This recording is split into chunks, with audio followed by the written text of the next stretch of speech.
د قامي لوبو د پیل کولو د دستوره په قیوم سټیډیم پیښور کې ترسره شوه.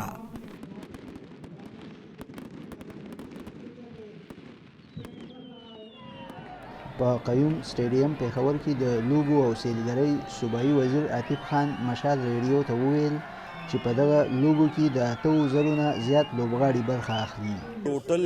ټوټل زمونږ دی کې کھلاړیان تقریبا 8,000 دي.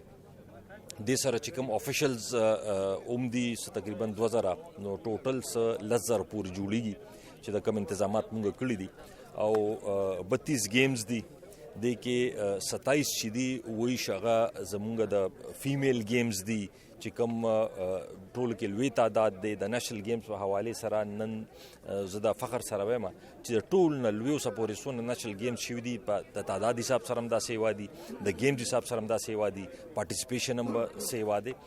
جو ان کا پیغام لے کے امن کے سفیر بن کے پوری دنیا میں عاطف خان وایي د دې هلو ځلو مقصد نړۍ ته د امن پیغام ورکول دي.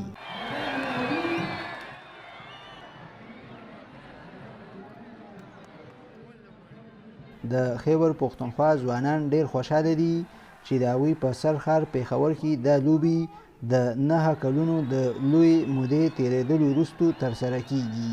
ډیر د خوشحالۍ خبره ده او گیم ډیر ښکلي ارګنایز کړي دي سره او ان شاء الله امید دی چې ښه به وشي.